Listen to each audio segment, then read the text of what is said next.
Assalomu alaykum, kanalimizning ashaddiy tomoshabinlari va bizni muntazam ravishda kuzatib boruvchi aziz obunachilar. Bugun sizlar bilan yana bir navbatdagi ajoyib bo'lgan uy loyihasi bilan tanishib chiqamiz. Bu loyihamiz Andijon viloyatiga tayyorlangan bo'lib, 6 xonadan iborat yosh oilalarga mo'ljallangan ixcham va kam xarajatli loyihalardan biridir. Endi loyihamizni tashqi razmerlariga to'xtalib o'tadigan bo'lsak, ko'rib turganingizdek, asosiy ko'cha tarafimiz bizda mana bu taraf. Ko'cha tarafimizning uzunligi 10 metr va uyimizni mana bu yon taraf uzunligi esa 12 metr. Mana shunda shu loyihadagi uyimizni egallab turgan yer maydoni umumiy 120 metr kvadrat. Bu degani 1.2 sotiq yer maydoniga chiroyli, komfort holatdagi yosh oilalarga mo'ljallangan uchastkamiz loyihalangan. Endi loyihaga qisqacha to'xtalib o'tadigan bo'lsak, asosiy yashash xonadonlari 2 qavatli bo'lib, uyimizni orqa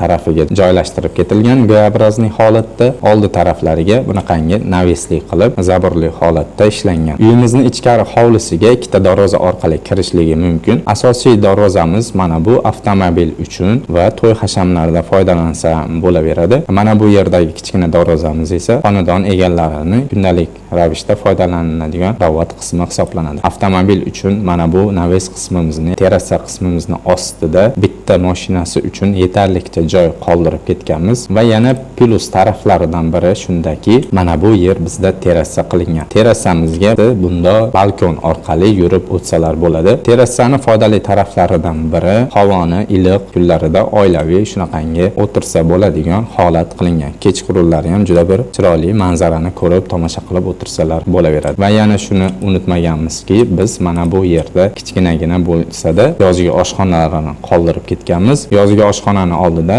mana bu yerda mana shu ko'rib turgan uchastkangizni polniy isitish tizimlarini mana shu yerda isitishligi, ya'ni bu bizda katyol xonamiz hisoblanadi. Endi loyihadagi uyimizni fundament razmerlariga to'xtalib o'tadigan bo'lsak, loyihadagi uyimizni fundamentlarini umumiy ko'rinishi mana shunday holatda, shu holatda fundament qo'yiladigan bo'lsa, balandligi bizda fundamentimizni 60 sm, mana shunda 4 pog'ona zina bilan uyimizni 0 atmetkasiga, ya'ni pol qismiga ko'tariladi. Mana shu ko'rib turgan fundamentimiz uchun umumiy hisobda 11 kuba beton qo'yish kerak bo'ladi va albatta 11 kuba beton uchun standart holatda 5 tonna sement sarflanadi. 2 qavatli bo'lganligi uchun обязательно ichiga 12 li armaturadan 4 qator qilib yotqizganimizda umumiy hisobda 420-450 metr armatura sarflanadi. Endi loyihadagi uyimizni devor razmerlari bilan tanishib chiqamiz. Loyihadagi uyimizni devorlarini umumiy ko'rinishi mana shu holatda ko'rib turganingizdek, bizda devorimiz razmerlari har bir qavat balandligi 3 metr hisob olinadi. 280 devor uriladigan bo'lsa 20 sm sesma poyiz bilan har bir qavatimiz 3 metr va devorimizni tashqari taraflariga har doimgidek 1,5 g'ish uriladi. Qolgan ichkari devorlarimizga yuk ko'tarmasligi, faqatgina parda devorligini hisobga olgan holatda holatiga qarab yarim yokida 1 g'ish hisob olinadi. Albatta shu loyihadagi uyimizni ikkala qavatiga umumiy hisobda 37 ming dona g'ish sarflanadi. U 37 ming dona g'ishtimiz faqat mana shu uyimiz uchun. Mana bu qolgan tashqaridagi hovlimizni devorlariga esa agar xohlasangiz g'ishtdan yokida gazoblok, penoblokdan yengil holatda tayyorlashingiz ham mumkin. Bu degani sizni cho'ntagingizga anchagina foyda deyiladi. Endi loyihadagi uyimizni xonalar joylashuvi bilan tanishib chiqamiz. Endi loyihadagi uyimizni xonalar joylashuvini mana shu kamera orqali yurib tanishtirib o'tadigan bo'lsak, dastavval ko'cha tarafdan boshlaymiz. Ko'cha tarafimizda bunaqangi ikkita darvozamiz bor.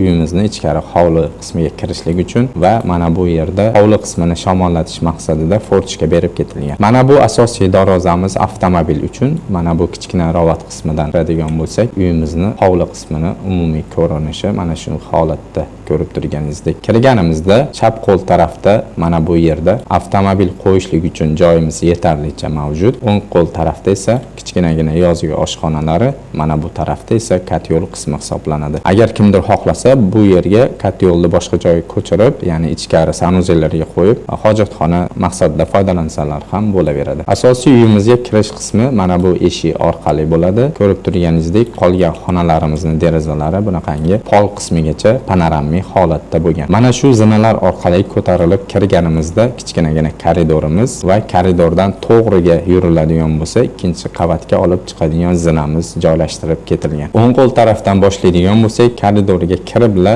o'ng qo'lga yuradigan bo'lsak, bizda mana bunday holatda, mana bu to'g'ridagi eshik birinchi qavat uchun umumiy yuvinish xonasi, hojatxonasi ham mana shu yerda joylashtirib ketiladi. O'ng qo'l tarafdagi mana bu eshik oshxona hisoblanadi, ayollarimiz sevadigan. Mana bu esa kattalar yotoqxonasi hisoblanadi. Oshxonadan boshlaydigan bo'lsak, ko'rib turganingizdek, oshxonamiz bunaqangi holatda, keng, shinamgina holatda. Bu oshxonamizda bemalol oshxona mebellarini qo'yib, o'zlari ham ovqatlanib o'tirsalar ham bo'laveradigan holatda tayyorlangan. Bu bizda oshxonamiz bo'ldi. Oshxonamizni to'g'risidagi mana bu eshik bizni yotoqxonamizga olib kiradi. Haqiqiy yotoqxona bo'lgan, derazalari ham yo'q. Kiras, uxlaysiz, mazza qilib dam oladigan xona bo'lgan. Bu bizda yotoqxona. Mana bu o'rtadagi eshigimiz esa bizda umumiy yuvinish xonasi. Kirganimizda chap qo'ldagi mana bu eshik, albatta o'zbekchilikda mehmonzimon degan narsa bor. Bu bizda mehmonxonamiz hisoblanadi. Mehmonxonamiz ham keng, kattagina holatda qilingan. Derazalari ichkari hovli tarafga qaratib o'tilgan. Pastda umumiy 3 ta xonamiz bor. Bitta mehmonxona, bitta yotoqxona va oshxonamiz. Endi ikkinchi qavatda tanishtirib o'tadigan bo'lsak, ikkinchi qavatimizning joylashuvi ham xuddi shunday holatda hozir ko'rib chiqamiz. Mana bu zinalar orqali ko'tariladigan bo'lsak, ikkinchi qavatga chiqamiz. Ikkinchi qavatga chiqqanimizda shunaqangi holatda mana bu yerda kichkinagina prixoshkamiz, ya'ni yo'lakxonamiz. O'ng qo'l tarafdan boshlaydigan bo'lsak, o'ng qo'l tarafda bizda yana bir kattalar yotoqxonasi hisoblanadi, chiroyli holatda. Derazalari ichkari hovli, terasa qismiga qaratib o'tilgan. Endi bu xonamizdan qaytib chiqadigan bo'lsak, to'g'ridagi mana bu eshiklarimiz albatta ikkalasi ham bolalar yotoqxonasi hisoblanadi. Mana bu esa ikkinchi qavat uchun umumiy yuvinish xonasidir. Mana bu bizda misol qizlar yotoqxonasi bo'ladigan bo'lsa, kichkinagina chiroyli holatda, mana bu to'g'ridagi esa bolalar, ya'ni o'g'il bolalar yotoqxonasi qilib olsalar ham bo'laveradi. Agar kimdir xohlasa, bu xonani o'ziga spalniy qilib, variant aytib o'tib ketamiz. Bu xonani kattalar yotoqxonasi qilib, mana bu yerda qoldirib ketilgan sanuzelimizni bu eshigini, mana bu yotoqxonamizni mana bu chekkasidan ochib olsalar ham bo'laveradi. Chiroyli, bunda ham. Bu ham bitta variant. Va bizda eng plyus taraflardan yana biri mana shu yerda qoldirib mana bu panoramik eshigimizdan chiqadigan bo'lsak, ham balkon qismiga o'tamiz, ham terasa qismiga o'tishimiz mumkin. Terasa qismini joylashuvlari shunaqangi chiroyli, komfort holatda qilib tayyorlanib ketgan. Bu terasa qismidan hovli qismi ham terasadan ko'rinib turadi. Kim keldi, kim ketdi, ko'rib turganingizdek. Mana bu yerda esa yozgi oshxonalarimiz bor. Endi qaytib tushadigan bo'lsak, mana bu zinalar orqali bunda yurib tushadigan bo'lsak, birinchi qavatda 3 xona, ikkinchi qavatda 3 xona, umumiy 6 xonadan iborat bo'lgan shunaqangi yosh oilalarga mo'ljallangan ixcham va komfort holatdagi loyihamiz ulardan iborat edi. Ko'rib turganingizdek, endi tashqari qismiga chiqadigan bo'lsak, hovli qismini ko'rinishlari, terasani ostki qismi avtomobil qo'yishlik uchun joyimiz. Agar xohlasalar kimdir buni podvalli qilib qilsa ham bo'ladi. Mana bu yerdan podval qismiga tushiladigan holat qilsa bo'ladi. Albatta bu narsani o'zimizga bog'lansanglar, biz chiroyli holatda yana ham qulaylashtirib, planirovkalarini va loyihalarini tayyorlab berishimiz mumkin. Umumiy olganda bugungi uyimizni obzori xuddi mana shundan iborat edi.